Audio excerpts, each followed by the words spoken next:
नमस्कार दोस्तों, एक बार फिर से आपका स्वागत है हमारे Hindi news channel news 555 days में। और दोस्तों, चुनावी सरगर्मियों में पूरे देश में 2 चरणों के चुनाव खत्म हो चुके हैं और 2 चरणों की जनता ने अपने आदेश को ईवीएम में लॉक कर दिया।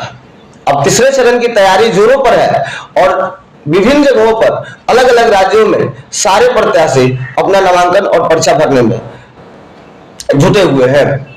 दोस्तों, आपको बताते चलूं कि बिहार के एक हॉट सीट कहे जाने वाले हाजीपुर से बिहार 2 मई 2014 को बिहार के हाजीपुर संसदीय सीट से लोजपा रामविलास के राष्ट्रीय अध्यक्ष चिराग पासवान ने नामांकन दाखिल किया।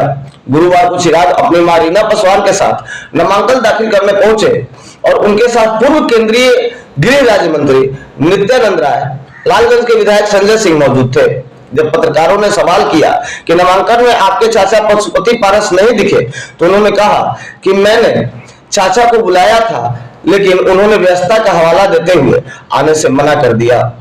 भावुक होते हुए चिराग पासवान ने कहा कि आज मुझे अपने पिता की याद आ रही है, क्योंकि 2024 और 2019 के नामांकन में वो हमारे साथ मौजूद थे। दोस्तों, आपको बता दूं कि आए दिनों पीछे देखा गया कि हाजीपुर सीट पर बहुत सारी अटकलें लगाई जा रही थी। एक तरफ चिराग पासवान के चाचा पशुपति कुमार पारस भी हाजीपुर सीट से दावेदार दिख रहे थे, तो दूसरी तरफ चिराग पासवान भी हाजीपुर सीट को अपने पाले में डालने में अड़े हुए थे और एनडीए ने उनको 5 सीटें दी है, जिसमें हाजीपुर जो हॉट सीट है वो भी चिराग पासवान को ही सौंपा है। दोस्तों, आपको बताते चले कि मौजूदा राजनीति में चिराग पासवान एक युवा राजनीतिक चेहरा है और आने वाले समय में जितनी लोकप्रियता उनकी बढ़ती जा रही है, उस हिसाब से देखा जाए तो भविष्य के मुख्यमंत्री होने से इनकार नहीं किया जा सकता। भविष्य में मुख्यमंत्री के एक योग्य दावेदार है।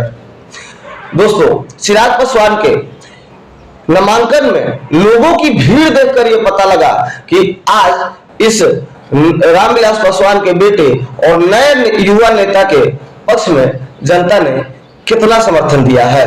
इनके नामांकन में लोक जनशक्ति पार्टी के संसदीय बोर्ड अध्यक्ष हुलास पांडे तथा साथ में प्रदेश अध्यक्ष राजू तिवारी और राष्ट्रीय महासचिव राजीव रंजन सिंह समेत बहुत सारे लोक जनशक्ति पार्टी के कद्दावर नेता और एनडीए के बहुत सारे प्रतिष्ठित नेता भी मौजूद रहे।